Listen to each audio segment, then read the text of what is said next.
एक बार की बात है, भारत में एक बड़े राज्य पर एक राजा राज करता था। वह बहुत मोटा और आलसी था। वह हमेशा बैठा रहता था और कुछ नहीं करता था, बस खाता और सोता रहता था। वह दिन में देर तक सोता था और सबसे जोर से खर्राटे लेता था। उसकी एक पत्नी और एक छोटी राजकुमारी थी। उसकी पत्नी राज्य की रानी थी। वह हमेशा अपने आलसी पति के बारे में चिंतित रहती थी। एक दिन रानी को खाना बनाने और खाने के लिए कुछ रोटी, फल और सब्जियां चाहिए थी। छोटी राजकुमारी को कैंडी चाहिए थी।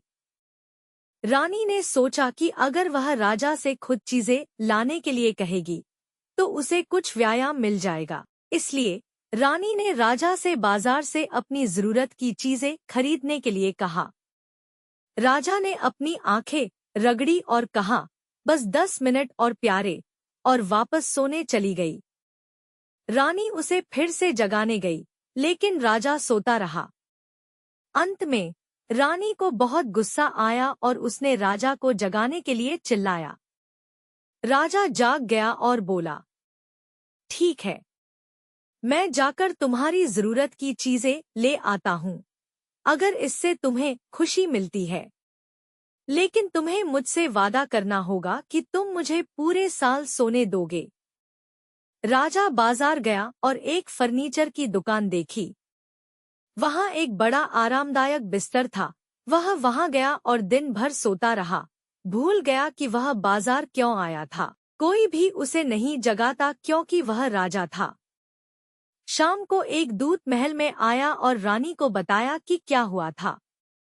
उस दिन जब छोटी राजकुमारी को उसकी कैंडी नहीं मिली, तो वह अपने राजा पिता से नाराज हो गई और उसे सबक सिखाने का फैसला किया। उसने रानी से पूछा कि क्या वह उसके साथ बाजार में फर्नीचर की दुकान पर आएगी। रानी ने तुरंत सहमति दे दी। इसलिए वे एक गाड़ी में एक साथ फर्नीचर की दुकान पर गए। राज्य के सभी लोग यह पता लगाने के लिए गाड़ी का पीछा करते रहे कि रानी और उसकी छोटी बेटी कहाँ जा रही हैं। वे बाजार पहुंचे और फिर उन्होंने देखा कि डैडी किंग फर्नीचर की दुकान में सो रहे थे और खर्राटे ले रहे थे। वे उन्हें जगाने गए, लेकिन व्यर्थ। राजकुमारी ने अपनी माँ के कान में कुछ फुसफुसाया। रानी मुस्कुराई और बिस्तर के पैरों को काटने का आदेश दिया।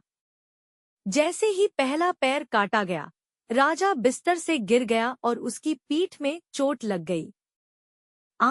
उसने गुस्से में कहा, यह जानने की मांग करते हुए कि उसे परेशान करने की हिम्मत किसने की। छोटी राजकुमारी अपने पिता पर हंस रही थी।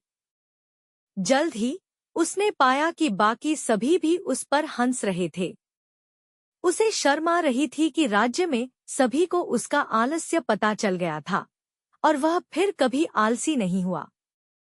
इस तरह की कहानी सुनने के लिए हमारे चैनल को लाइक, शेयर और सब्सक्राइब करें। धन्यवाद।